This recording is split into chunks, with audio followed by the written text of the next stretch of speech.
Welcome to the Cash Flow Project Podcast. Are you looking to better your financial situation by increasing your cash flow? Too busy to hunt for real estate deals or don't know where to start? Then you're in the right spot. Join us as we dive in and talk about investing for cash flow using multifamily real estate. Welcome to the Cash Flow Project Podcast. I'm your host, Steve Fioros with Tri-City Equity Group.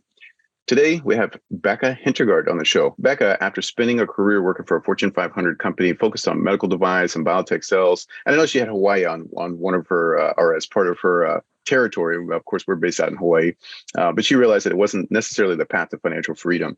She now focused on investing in multifamily assets across different markets, helping others to do the same from another tropical paradise. I know she's typically in Costa Rica, which I think is amazing. So you guys should be pretty excited about that. And I love, just honestly, we just love what she's doing. But yeah, let's just go ahead and welcome Becca to the show. Awesome. Thanks so much, Becca, for hopping on with me. Oh, my pleasure, Steve. Thank you so much for having me. It's a delight to speak to someone else in a tropical paradise and living there and living the dream in multifamily. That's right. Yeah. No, it's so awesome. And, I know we're chatting a little bit off mic, but yeah, just amazing, what you've got going on. So yeah, I think you're exactly right. You called it. You're living the dream, and it's so awesome to see. So, but for those of our audience that may not be, too familiar with you and kind of what you got going on, how'd you get started in your journey into, to real estate investing and to the wonderful world of, travel and all that? Oh, yeah, you bet. Well, let's see.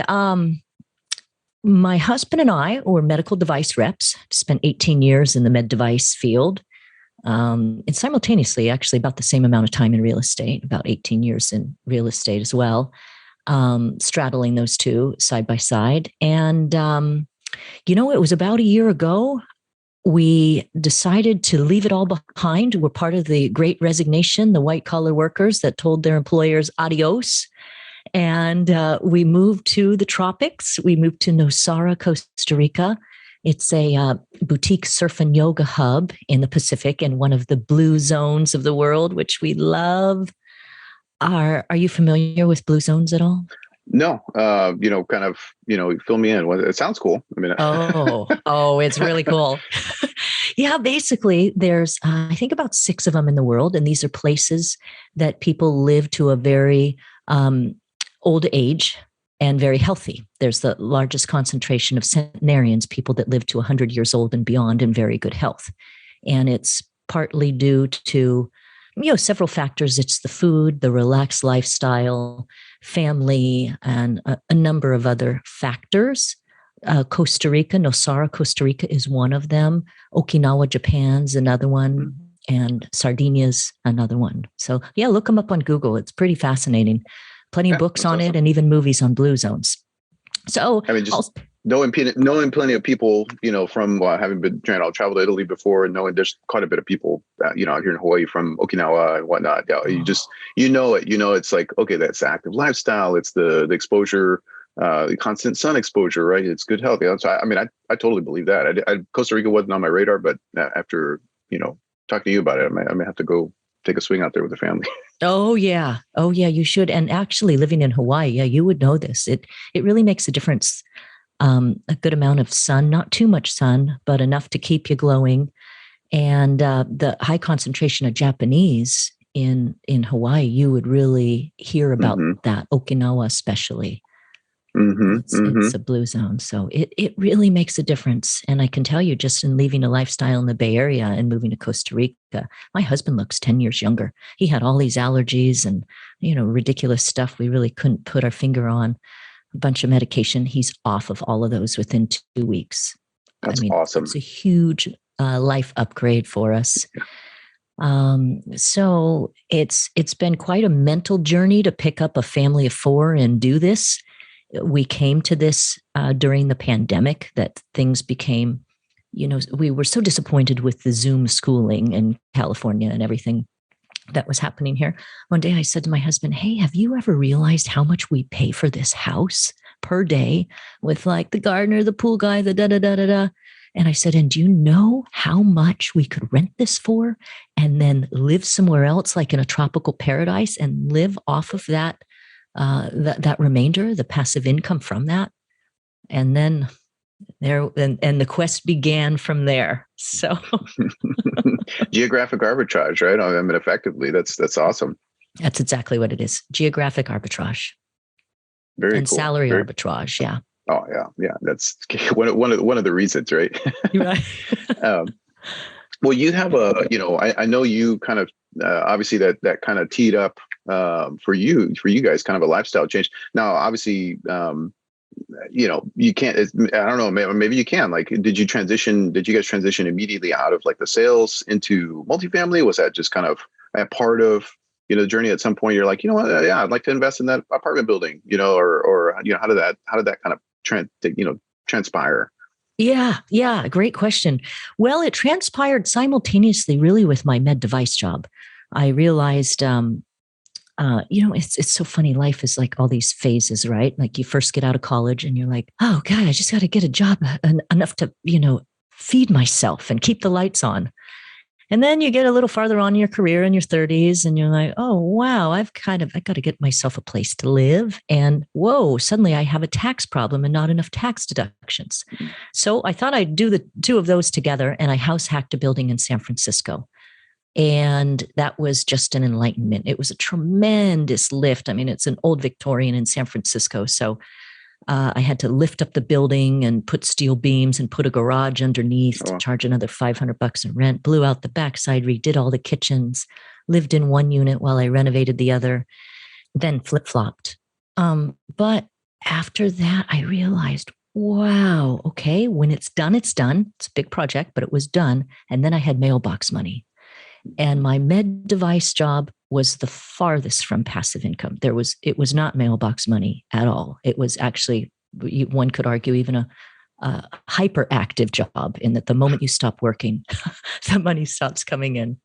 So you eat what you kill, right? Yeah, exactly. Exactly. You eat what you kill. That's sales jobs for you. So then the quest for real estate began. And my duplex in San Francisco led to a 12 unit in Kansas City, which was a great training ground. And then I became a passive investor and in larger deals. So I'm a passive investor in hundreds of units. But my first passive investment was 149 unit in Texas, and just sitting back and watching these GPs and some of the things they struggled with, some of the things they did well, I realized I needed to play this game a little bit differently. I needed to scale up, get the economies of scales and some of these efficiencies.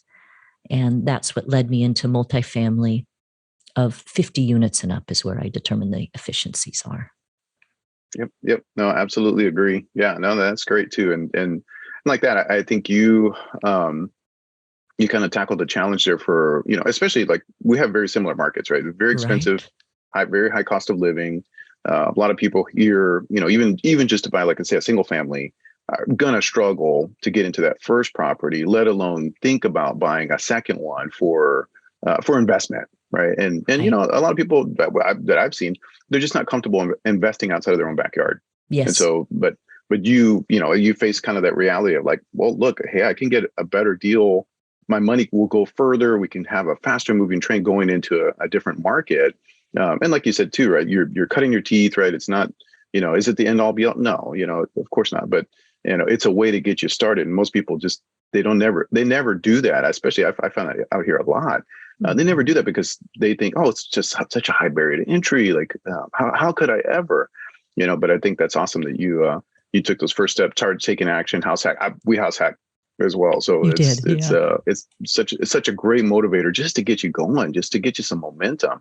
It is. So it is. Yeah. It gives you momentum, and then you start to realize like, this isn't that hard. And it is a mental journey to invest out of state, to be a long distance investor.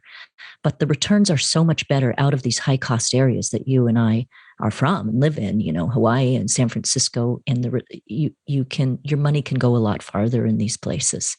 And ultimately, the idea is passive anyway. So what does it matter if it's passive 2 hours away or if it's a plane flight away that's 2 hours away? The idea is to have mailbox money. Yeah. No, absolutely. Yeah. And then I think, and then that's awesome too, because you took it even further, right? Because you guys are even further away now in Costa Rica. But you're right, because the distance doesn't matter at that point. You're not going to drive to the property. There's nothing that you're going to do that's immediately going to solve the problem if something's going on, right? So you're going to have to make a phone call. You're going to have to get somebody else in there to resolve the issue anyway. So what does it matter how far away you are? I mean, we're in the middle of the Pacific, so everything has to be done at a distance. And I actually think that's better, because I'm a pretty hands-on guy. So if it was close to me, I would want to go do something about it. So it's almost a necessity. But that is right. I couldn't agree more, because we're pretty hands-on too. So it's actually, the farther the property, the better, because we would go in there and say, oh, I'm not going to pay somebody. I'll just spend my afternoon trying to do this myself. Yeah, the plane ride kind of prevents that now. So it does. And the larger the project, the more out of reach it is really for us to do ourselves. Correct. Yeah. Well, I find your model interesting, because I know you do like a co-GP model, right? In terms of how you go after deals and whatnot. You can tell our listeners a little bit more about kind of your model and how you came about to do that versus just going like a kind of a straight GP. Yeah, you bet. Well, yeah, it's a co-GP model, and I love this model. And it's essentially that I'm a passive investor first. So I'm probably 70% passive, 30% active. So it's a lot of my own money I'm investing in deals to support my lifestyle in the tropics and live a mailbox money, passive income lifestyle. That's the number one goal. Simultaneously, I bring my investors and friends, family, friends, other investors right along with me into these deals that I've heavily vetted myself for my own investing. And I love this model for several reasons. Is I get to choose the very best operators in emerging markets. These are markets with population growth, job growth, a number of other factors we look at, that it has to pass this macro check of the market first before we dig into the micro areas. But I get the best operators in the best market and the best deals from these operators. So if you ask, an operator in Texas, so what's of the 5 deals that you have done, what's your best deal? Oh, and they'll tell you, because there's better deals. They have their favorite deals of all of them. So those are the ones I want to invest in. And with this model, it's much better for me and my investors in the sense that it's not Becca out there in Texas, fighting against Blackstone and all these huge companies that are, bidding multifamily and really compressing the cap rates. 18 years ago, I was in this, and the cap rates were 8 and 9%. And now we're looking at, we're looking at 4% for a C-class property, 4.5%. And so it's tough to compete in that space. And what's better for myself and my investors is to get the best of the best in various markets. This way we can hit several markets and not have to be boots on the ground right in that market. But we have our team that actually, goes to walk the property. We vet the whole business plan. We're on we have a seat at the table to follow the business plan for the interest of our investors and our own money. Yeah, no, that's great. And it's a great way, like you said, Big, too, because, you guys have your own team to vet out the deal, to vet the operator and the market and all that kind of stuff too, right? Because there's so many factors that go into any of these deals that we put together. And like that too, I love the fact that, okay, for one, you're putting your money where your mouth is, because you're investing alongside with them. Yes. To me, that's always such a powerful piece. It's like, well, look, I wouldn't put my money. I'm not going to ask you to put your money, into a deal that you don't believe in, right? Right. That I'm already personally invested in. I'm right there alongside with you. Do the same thing, of course. For all of our syndications. That's such a valuable piece. And I like the fact too that you're living the dream, right? Like you can say, okay, well, look, this has afforded me and my family the ability to live somewhere else. So you're a living testament to the power of syndication, because a lot of people don't, right? And they don't fully understand that. And then, I know you alluded to it earlier, or you mentioned it about the tax implications, and it's so powerful. It's like, gosh, I know you hear about this in the news, but it's like, no, there's ways that you can do it too. It's legal, and trust me, you're playing by the rule book. They wrote the rule book. You just got to understand it. So you got to understand it. And this is what I tell my family and investor friends. I said, look, we've all been trained to just go to college, go get a W-2 job, put your money in your 401k, and follow what our parents have done. But there's a whole nother way. And if you really need to stand back and play this game like the rich do, and this is, it's similar to a med device sales job or any sales job or any compensation program, in that the government has a compensation program of their own. And you just need to know what it is. If you invest in gas and oil, farming, or real estate, behind those, choose an asset, right? And we choose real estate and multifamily real estate within that. Well, behind those doors, there is tremendous tax savings, because they're motivating you for things that they don't do well. And they don't do that well. They don't do farming very well on a grand government scale, or provide housing. How ugly the housing would be if we left it all to the government. They turn to private industry to do this for them.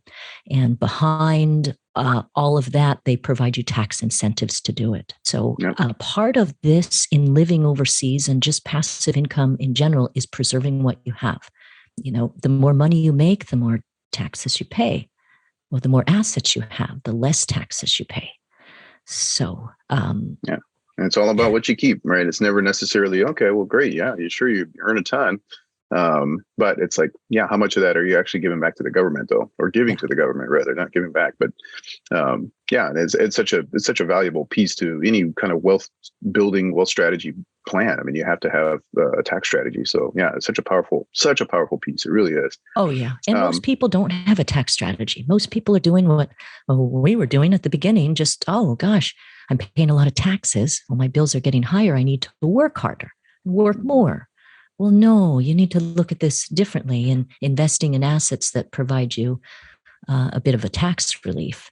And then you can look at your life and say, okay, well, once you dial up a few of these, and can you put some of this just on autopilot and maybe lessen your expenses, in the sense of, what if you moved somewhere else? What if you straddled two warm weather locations? What if you rented your house for half the year and then lived in a warm weather location the other half?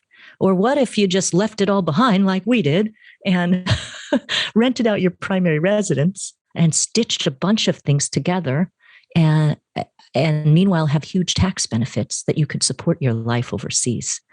We're here, supported on 80%. 80% of our income is passive income from multifamily investing. And for your listeners, that anybody that should be interested in this, I'm here to tell you, you can do it, and it's not that hard. For us, we just stitched a number of things together. It's not a home run on any particular one deal, but we have my house hack in San Francisco that we've had for quite a while. And that provides a bit of passive income from there. We have our primary residence, which was a big thing, both tax-wise and the tax benefits of turning your primary residence into an asset, because it's a liability, as we know, while you're living there. Turning that into an asset and making that tax deductible. So a huge chunk came from our primary residence. Also, a year ahead of time, all of those repairs to get the house ready to rent were deductible.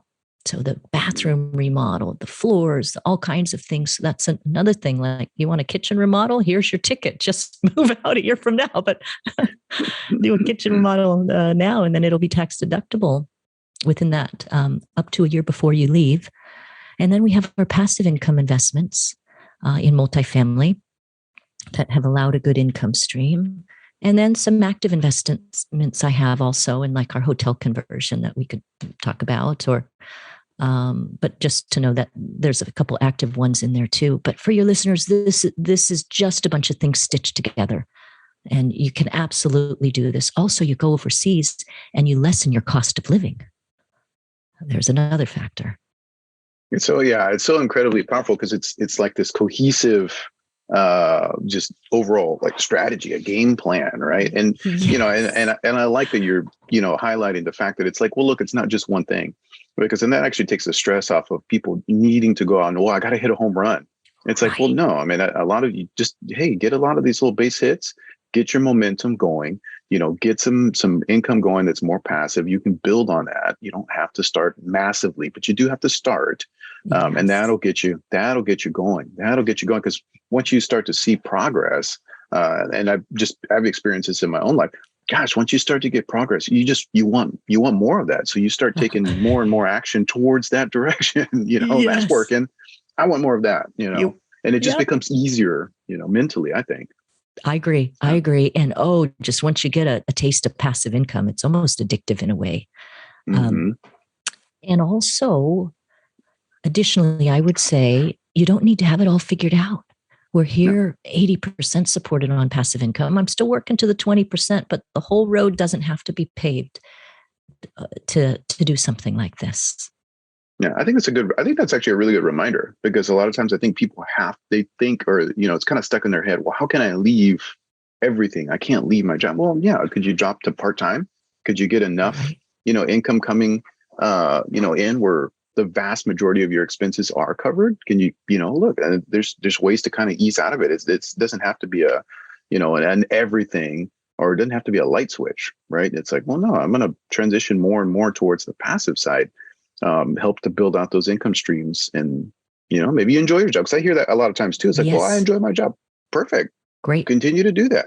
I enjoy my job too, but I don't want to have to do it because I need every last, nickel and dime. It's like, no, do your job because you enjoy doing it. That's fine. But, work on building out those passive income streams, those alternate income. So yeah, that's great. Yes. And especially for people in the med field, as I have a number of physicians and nurses, and you've spent so much money to get to this technical expertise. The thought of leaving it all is a bit much, but can you lessen those hours? Can you go live somewhere else half the year and maybe put some of this on remote if you're a radiologist? Yeah.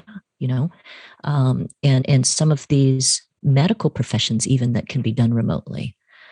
So, even in lawyers as well. But I know what you mean. It's tough for a lot of people to think that, I finally made it at this point in my career. I can't just drop it all and move to the tropics. Well, what if you could work halfway through the year? I've seen other people do that too, that they say, I'm going to work half year and take sabbaticals and just live on passive income. Meanwhile, there's so many ways to slice this up. You just have to really drill down on your own life and your job if you want it bad enough. Right. Oh, yeah. And that's always it. That's right. That's really always the magical question, right? It's like, well, how bad do you want it? Like, don't tell me you want to, do something but your actions don't align with your words. And sometimes I get it. You need some help, just need some encouragement along the way. But it's always a matter of, taking action, stepping forward into it. Yeah. It is. No, I get it is. Yeah. And how bad you want it. And often that, that sense of why needs to be, the strongest whys are whys outside of yourself. So is it for your kids and your family? Is it to spend more time with them? And if so, how are you going to cue up your lifestyle to do that? Just an example, one of our motivations in Costa Rica was to put my children in an immersive environment with Spanish. We've been working on Spanish since they were pretty young. And my goal was for them to be good global citizens and bilingual. I tried Spanish throughout high school and college, and I really wasn't that good at it. Worked in Mexican restaurants even, but we really drilled down on this. We're at about the lower advanced to high intermediate level. The only thing that really motivated me was them, the sense of why outside of myself, that to make sure that they're going to be bilingual. And from then, it was a much easier journey for myself. And then it's also Costa Rica helped with that in a full immersive environment. Sure. No, that's awesome. Yeah. And I absolutely agree with you. Once your why, and like that, it's got to be about something bigger than you, it's like after a while, the lifestyle increases, right? It's like, okay, well, I'm good. It doesn't need to be, sure, I can buy another car or something, but the percentage increase of overall quality of life, you're not going to see the massive changes. So at a certain point, I feel like you you really have to get outside of, yourself in terms of their driving. And kids will do that to you too, right? So Kids will do that. Kids will do yeah. that. Yeah, a real sense of purpose outside of yourself. Well, I'm curious. You did mention about your hotel conversion. Yeah, tell us a little bit about that, because I think that's cool. I think we're seeing more and more kind of repurposing of assets too, right? I've heard people doing malls and storage units and all this different kind of stuff. I love that with some, because it takes a creative eye. It kind of takes a little bit of a unique perspective, vantage point to be able to see a different purpose for an existing structure. Yeah. Tell me a little bit, tell our audience a little bit more about the hotel conversion. I'm curious about that. Yeah, you bet. Oh yeah. These are really fun. These are fun deals. Well, basically it's a 100 unit Quality Inn motel in Arizona that we're taking down to 65 units of multifamily. And we bought this in the hotel apocalypse, right at the beginning of the pandemic. And these small hotels, these little chains, Quality Inn, Days Inn, these little chains were really struggling because they're mom and pop owned. And they were actually struggling before this also. They were hemorrhaging due to Airbnb really giving them a run for the money, right? So the pandemic just tanked them. And as a result, we were able to get this hotel about 30 cents on the dollar at a 70% discount. And what I love about this is there's so much meat on the bone. And as you know, we're in the multifamily space, and you're not seeing numbers like that in multifamily. There's so much room to make more money from that. It's a heavy lift, of course. That's something to think about. You do have to have a vision and know what you're doing. With this, we're partnered with heavy lift, real deep value add operators that take condemned buildings and bring them up practically. So they know their stuff. But we initially went into this thinking, yay, we've got 100 studios here. And our property manager quickly set us straight. This tertiary market will not absorb 100 studios. What we ended up with is 31 one bedrooms, 31 studios, and about 3 2 bedrooms, because they were suites. But these are fun deals. Lots of landmines in hotels for any of your listeners that are thinking of being operators there. We can go into those. As an LP, there's something to think about. This is a longer hold. There's no cash flow at the beginning. And it's probably about 18 to 24 months before you start seeing the profits, but there's a big payout on the end.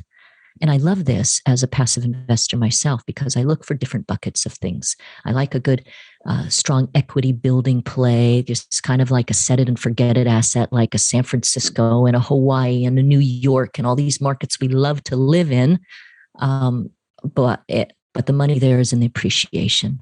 So have a bucket like that, and then have a passive income bucket like a multifamily.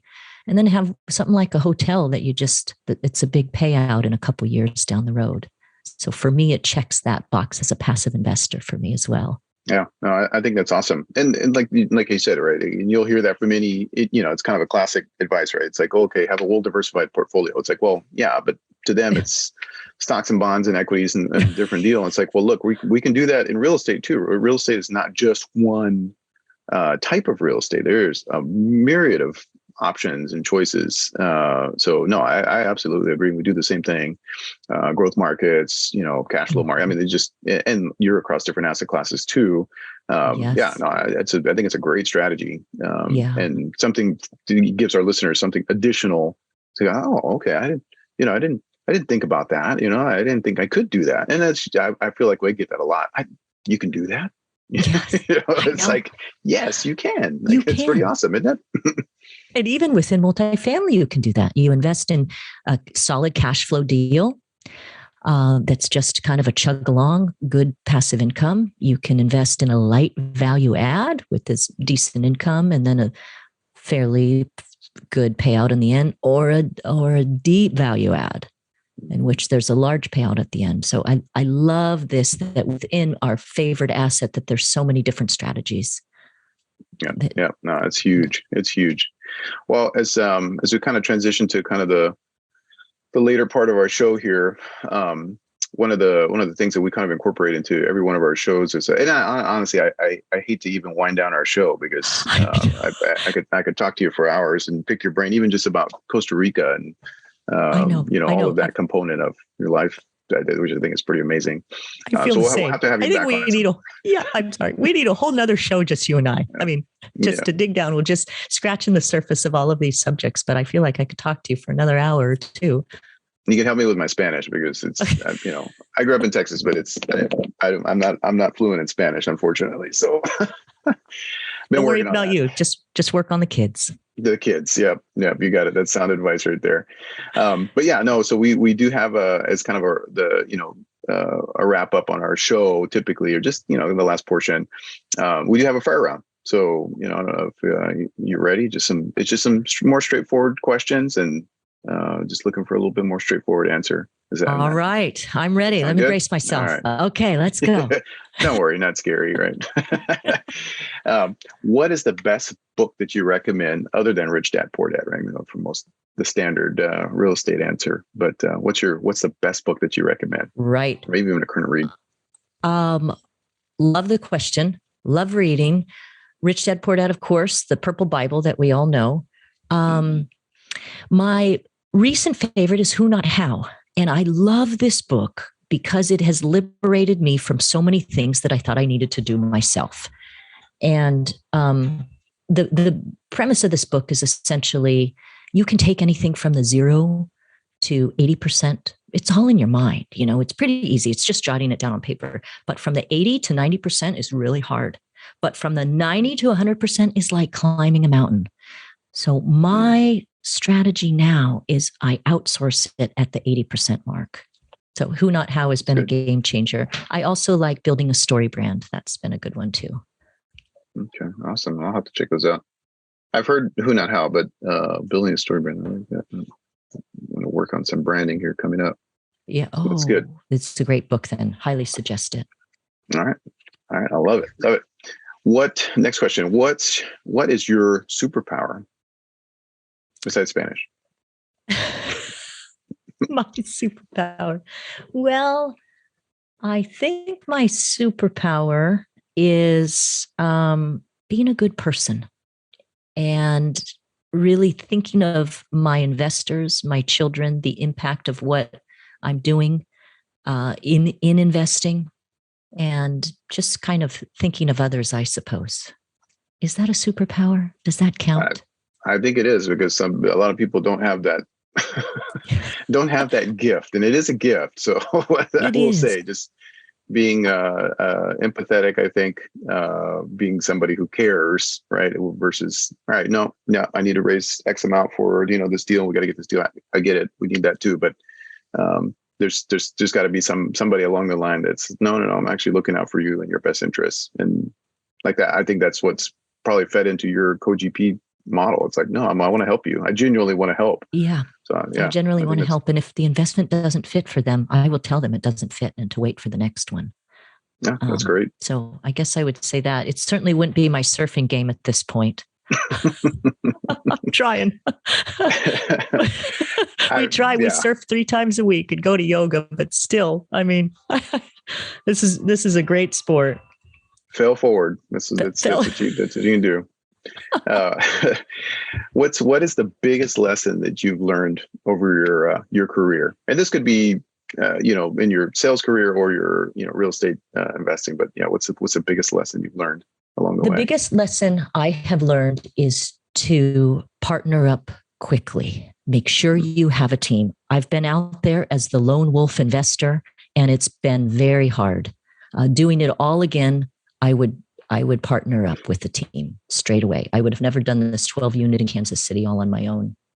And I would also have someone vet these passive deals for me. That is key, especially at the beginning, I would say. Yeah, no, I think that's great advice. And we could dive into it. That's like a whole nother topic too. But no, I think that's great advice. And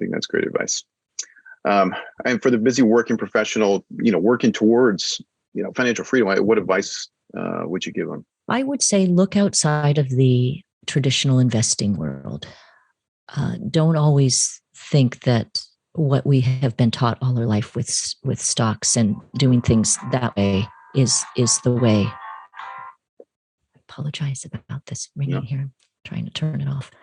We were being serenaded by some Costa Rican guitar player. No, it's Costa Rican guitar that just doesn't turn off. I apologize.